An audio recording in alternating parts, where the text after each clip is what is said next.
And a very pleasant Tuesday night to everyone. Welcome to Ridgecrest Talk on Tuesday night. As always, our theme is community sports or athletics. And tonight, Robert Campbell, who has joined us several times over the course of the past year. He's the athletic director at Burroughs High School, former basketball coach, and he's coached golf and just about everything. And Robert, summertime right now, but we're only about a month away from the start of school, aren't we? August 12th is the start date, so it gets earlier every year. And well, how do you as an educator, I mean, what's the sentiment out there about starting earlier versus later, but ending earlier versus later? I liked it better the other way because the problem we have is when it ends and so early in May, there's not enough time. We still have kids in the playoffs when school's out. I mean, our golfer was still playing golf in the first week of June when everybody's out from school on the last day of May. But the biggest problem is there's playoffs going on, and then you're trying to have banquets, and you're trying to get that all done, and there's just not enough time in the month of May to do all the senior awards, do the banquets, do the playoffs. It just all gets jammed into about 3 weeks, which is... And I think you had a couple of tennis players that got to go to CIF, Yeah. and I know they were just about up against the clock when the bell rung for the end of the school year to be out also. I believe it was either the last week or right about there too, and you know, that's that can be tough. Well, we had the our pole vaulter. Mm-hmm. He would have, if he would have qualified, he would have had to choose between graduating with his class or going to the state finals in pole vault. And you know, he ended up not making it, so he didn't have to make that decision. But that's not the first time that happened. It happened to the Kovar girl who this week is in the college NCAA finals. She's in Oregon competing, and she had that happen to her. Wow. Yeah, she had to. They gave her diploma on the night when they had practice, because the next day, and that was back when they graduated the first week of June, and now they're graduating the last day in May. Yeah. So it's tough, but it's, you know, it's the way the thing. It's what our school district, what our people wanted. They wanted to be able to finish the first semester before Christmas break, and that's kind of why all this happened. So that's. So I guess one way or the other, I don't suppose that probably interferes with athletics, so ending the semester a little earlier before Christmas, or does that have any outcome at all? No, I mean, you know, it's basically what it does. Basically, is it just sets dates a little bit different on when people become eligible or become ineligible. But it's like a week difference, I think, is what the push date is on that. So. Mm-hmm.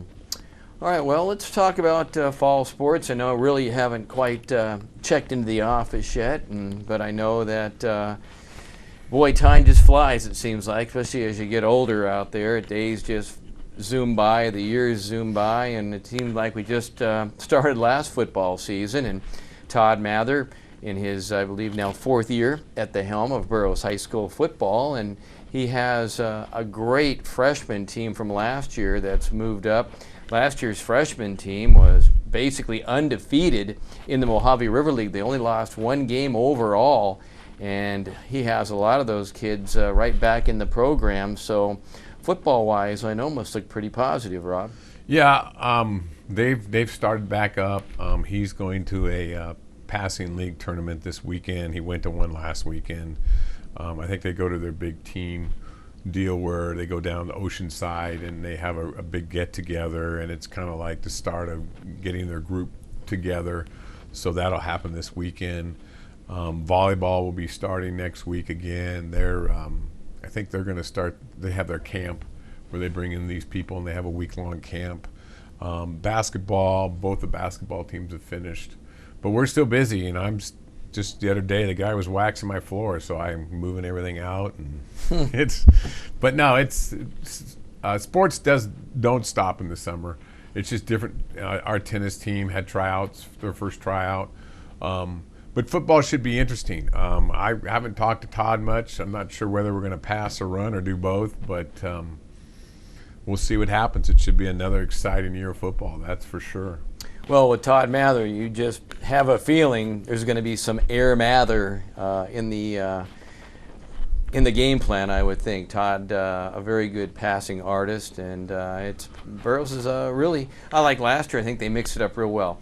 And but the numbers, I understand, have been pretty good. At least talking to a few folks in the affiliated with the program, so that's a good thing too. You have your positive numbers on the incoming freshmen also, and that's got to be a plus.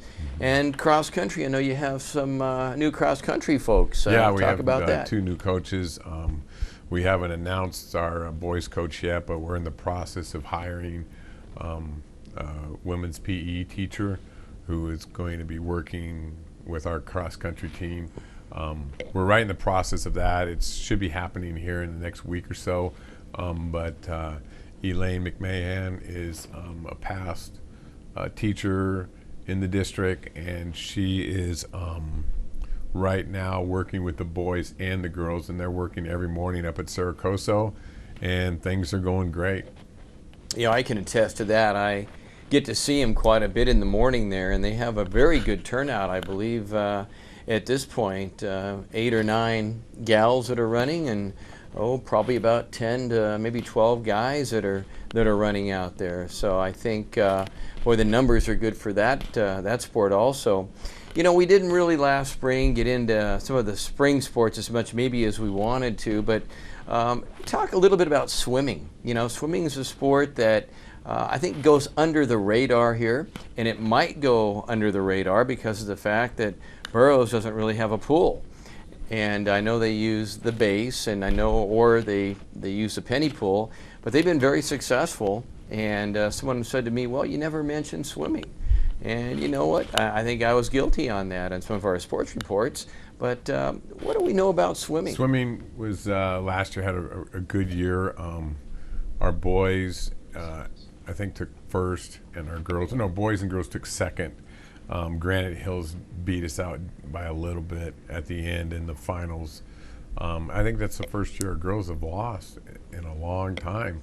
And hold that thought, because when we come back, we'll have more from Robert. He'll finish his thought on swimming. We'll have more. Don't go away. This is Tuesday Night Ridgecrest Talk right here on KZGN.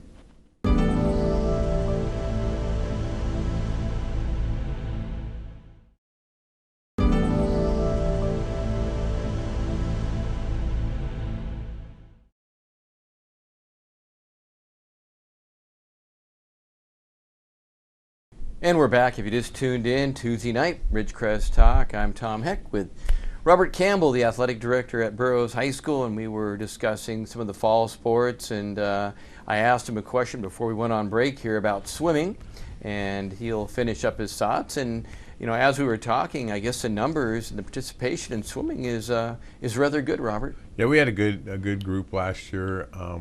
Brian and Kevin are our coaches. Kevin's new coach. He's the counselor over, I think it was at Richmond, and in fact he just came over to Burroughs this year. He's going to be a counselor, a crisis counselor, doing some stuff at Burroughs, I think. But they had a good year. I think they had at least close to 30 kids in the pool this year, and I think 5 or 6 of them, I don't remember exactly which ones win. I know Brian Williams, this kid is a phenomenal swimmer, and some of the other kids, I think they took 4 or 5 kids to the finals, CIF, to the playoffs. The Hoffman girl is a really strong swimmer, and they had a good year, and it went really smooth. So we're looking forward to next year. Their goal is to keep getting the numbers, adding 10 more kids every year. People don't know how expensive swimming is. It's the most expensive sport we have because... Is it really? Yeah, it's crazy because, like you said earlier, we don't have our own pool, so we have to rent the city pool, and that's like $17,000 is what the bill came across my desk this year to be able to rent that pool when you pay for the electric, the water, You know, you got to heat that thing in February. No one wants to swim in that thing without it being heated. That's not cheap. So yeah, it's an expensive sport, but the kids really enjoy it, and we've had some really strong swim teams. You know, Burroughs has always been very strong, and it's kind of interesting because we're in a league which is kind of a league where it's Desert Sky League teams and MRL teams. You know, it's like Apple Valley and us from the Mojave River League, and then the Desert Sky League, Victor Valley swims, Granite Hills swims, and so there's 4 teams. Bishop used to be in our league with us, and they moved over to the central section. So it's kind of a different scenario. And really, when it comes right down to it, it's the kids and how they do in the Desert Sky League, or they call it the Desert Sky League Finals, but it's actually between the MRL and Desert Sky League. And that was done at Granite Hills, and we did it. You know, it was good. It was good for us. So things went smooth. I was really proud of. So only 4 teams in between the 2 leagues at yeah, swim, there's just Barstow doesn't have a team. The only team, Silverado has a brand new pool, and they're hoping to have a team next year. So that would add another team, and they were going to start using their pool. It's a beautiful facility, and Atalanta also has a beautiful facility, and so we're hoping that those 2 schools pretty soon jump in and get involved, and so we'll have 2 more teams in our swim league. Wow. Now, I know you're a big golfer in your heart, and we could probably spend a lot of time just talking on golf, and you could break down the finer points, the mechanics of golf, and also the finer points of frustration and the divots you've left behind over the years. But tell us a little bit about the great golfer we have at Burroughs High School. Now, you've mentioned him before, but I think it's worth mentioning again. It sounds like that young man has a potential to be a major Division I golfer in the NCAA. Yeah, he's Devin's a great kid. This was his 2nd year with us, and won the league going away. Went to the playoffs, went again and got into the CIF. First round, went through that phase, got into the 2nd round, and which was the state. No, actually, the 2nd round was the CIF finals, which he did well there. And that got him into the state, which was held at the same place as last year. And he was having trouble with his second shot, his 150-yard shot in. It just wasn't right, and he was ended up having long putts for birdies, and he ended up not qualifying to go to the state finals, which this year would have been held at Pebble Beach, which would have been kind of neat. But wow. He's having a great summer. He's won a couple major tournaments in the summer. He plays on the AJGA. I just talked to the coach, Dave Sappington. He shot 29 for 9 holes one day. Wow. Playing, and he's just going to get stronger and stronger. This year he hit the ball probably 25 yards further. But yeah, schools like UCLA are looking at him. USC was looking at him, Pepperdine.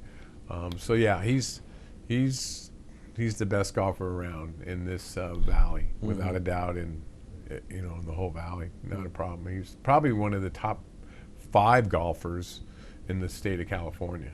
Wow. Yeah, he's going places. Wow. So we'll see what happens. So we could say that the history of golf, he may be the best Burrough golfer ever then. Yeah, there's been some great golfers back in the day. When I was in high school, we had a great golfer named Jesse Marino who set all kinds of records for Burroughs High School, and this kid is going to demolish all those records. Wow. But yeah, and what's neat about this kid is he's a good, solid student in the classroom, and he cares about his classroom. He makes sure that I talk to his teachers. He doesn't want to miss any assignments. He tries to get his work done before he goes on some of these tournaments, and so he's very conscientious kid, and that's what's kind of neat about him.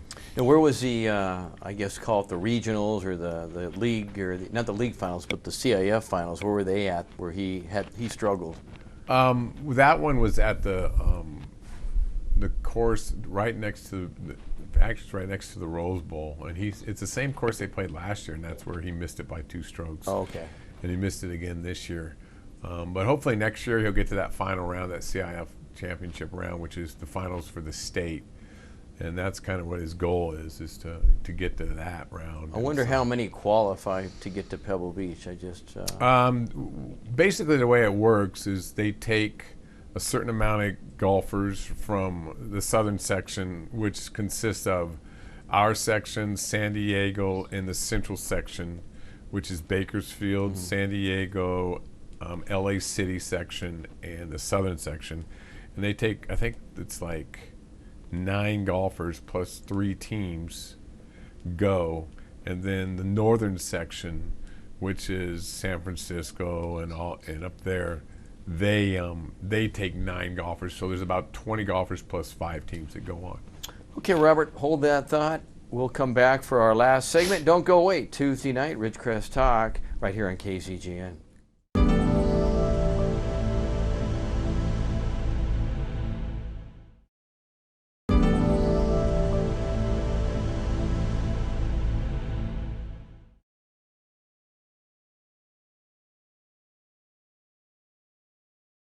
And welcome back. If you just tuned in, this is our third segment right here on Tuesday night, KZGN. Our sports topic, community high school Burroughs sports tonight. Robert Campbell back again, the athletic director at Burroughs. And we've covered quite a few sports in our first couple sessions and talked a little bit about golf here. And Robert, let's kind of switch the arrow, so to say, and point it over towards tennis. And I want to talk to you a little bit about the numbers of participants.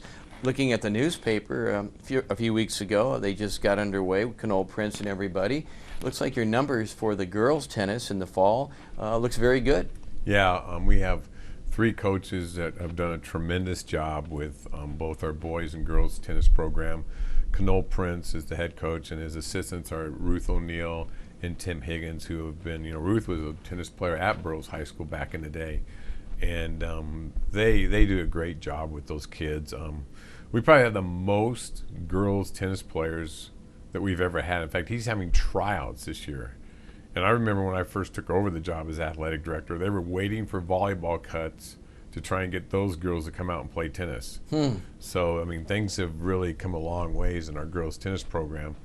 And they should be pretty strong this year. They have a really good freshman class coming in, along with a lot of the kids that they've had every year. And so, they just do a really good job of getting them better every year. And they've taken kids that couldn't even put the ball in the racket, and they've turned into just tremendous tennis players by the time that they're a senior. So I look forward to seeing them this fall, and hopefully we'll have a really, it's a little tougher league. Being in the MRL, but we did pretty well last year, so we'll see what happens this year. And we go to the smaller white ball, volleyball. What's that look like? Volleyball is always interesting to me because every year I think it might be a mediocre year. They end up being really good. Last year I thought they lost a ton of kids the year before, and they go 19-6 and don't get in a playoff, which was just a horrible thing. But they struggled that last couple weeks and lost 3 of their last 5 games in league, which hurt them. But they always get them ready, and they always have an excellent team. So I think we'll see. I'm going to go by and check it out, see what happens in the next week or so, and they'll have their camp, and we'll see what she has. She's picked up a couple new kids, and so it should be an interesting year. Okay, great. And the big orange round ball, I know they just completed their summer, and I got to see the boys JV team, and a lot of the folks that are going to be trying out for it, and some very, very good numbers as far as that goes, participating. And you and I have talked about it before when you've been here, how there's only 2 teams now versus the 3 teams, which makes it harder.